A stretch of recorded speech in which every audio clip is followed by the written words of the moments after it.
Welcome back to Three Times a Victim by Bruce Whealton. I'm Sarah with Marcus. Last episode, we witnessed Bruce's continued suffering through protective custody, his release to homelessness wearing blood-stained clothes, and yet another arrest over a $15 misunderstanding. Today, we cover chapters 15 and 16, where Bruce experiences a fleeting moment of human compassion before facing the ultimate betrayal by his own lawyer. Chapter 15 is titled, A Moment of Solace, Then Back Out in the Cold, and it captures the crushing weight of Bruce's situation as he awaits trial. He writes, I was overwhelmed and traumatized by everything that had happened. I had been homeless or on the verge of homelessness before the assault by Anna that landed me in jail for 7 months. I had been homeless in Durham after my lawyer got me out of jail to prepare for trial. What stands out is that Bruce's lawyer never discussed the potential prison sentence he could face if found guilty, up to 10 years for second-degree kidnapping and second-degree sexual offense. Bruce was left to navigate this terror without any real legal guidance or preparation. But then, something miraculous happens. Bruce describes a miraculous event where I had a chance to connect with a lady. She listened. She believed me. She invited me to Thanksgiving dinner. She even bought my train tickets to visit her in Sanford, North Carolina. After months of rejection and abandonment, someone finally saw his humanity. This moment of hope is heartbreaking because it shows what Bruce desperately needed, someone to simply believe him and treat him with basic human kindness. But Bruce's trauma runs so deep that even this gift becomes a source of fear and shame. Bruce accidentally ruins this connection due to a forgotten train ticket and a moment of visible frustration with himself. He writes, The fear of what she might think consumed me. That moment was the beginning of a new fear, the fear that someone might imagine that I could be violent.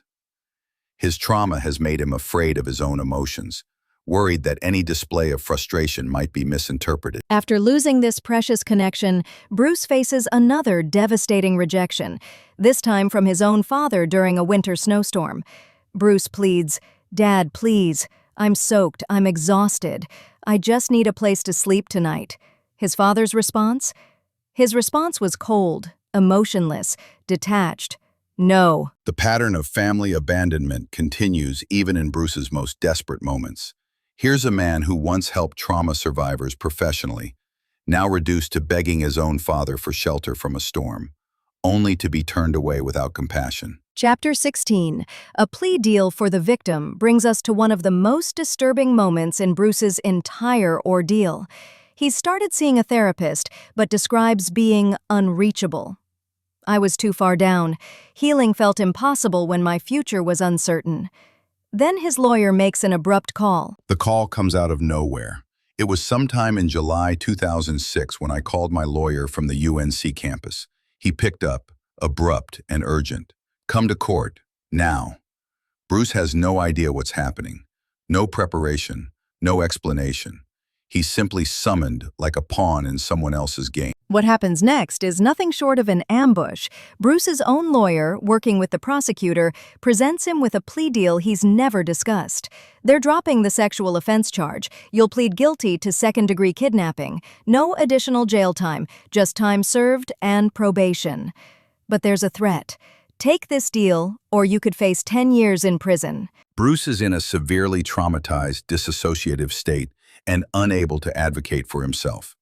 When asked if he was satisfied with his counsel, he responds honestly, I don't know. When asked about mental conditions that might prevent him from entering a plea, he hesitates, but can't find his voice to explain his trauma. The actual plea itself reveals the coercion at work. When the judge asks if he's guilty, Bruce doesn't say yes. Instead, he points at his lawyer and says, That's what he told me to say for the purpose of this plea deal. This isn't a confession. It's a desperate man parroting what he's been coached to say under threat. Bruce raises a profound moral question. What if a lawyer knows their client is innocent and still coaches them to say they're guilty? Isn't that just as wrong? This gets to the heart of how the justice system can become a machine for processing cases rather than seeking truth. Bruce reflects on the system's rush to dispose of his case, because letting me think was the last thing anyone wanted. My silence was convenient. If I had been given time, even the hour-long trip to Durham, I would have been ready to say no. The system worked against his ability to make an informed decision. These chapters show us how someone can be coerced into accepting guilt for a crime they didn't commit. Bruce wasn't given time to think, wasn't properly counseled, and was threatened with a decade in prison if he didn't comply. This isn't justice, it's institutional bullying. The brief moment of human connection Bruce experienced makes the subsequent betrayal even more cruel. Just when he glimpses what genuine care and belief look like, the system pulls him back into its machinery of convenience and expedience. What's particularly disturbing is that Bruce's lawyer failed him at every level, never discussing potential sentences, never preparing him for trial, never advocating for his innocence, and finally ambushing him with a coercive plea deal that served everyone's interests except Bruce's. The title, A Plea Deal for the Victim, captures the absurdity perfectly. Victims shouldn't need plea deals. They should receive justice, protection, and support. Instead, Bruce is forced to declare himself guilty of victimizing someone else to avoid the risk of spending a decade in prison for a crime he didn't commit. Bruce's dissociative state during the plea process shows how trauma can rob someone of their ability to self-advocate at the most crucial moments. The system took advantage of his vulnerable mental state rather than protecting him or ensuring he had proper representation. Join us next time as we move into Section 4 of Bruce's story, the aftermath of this coercive plea deal.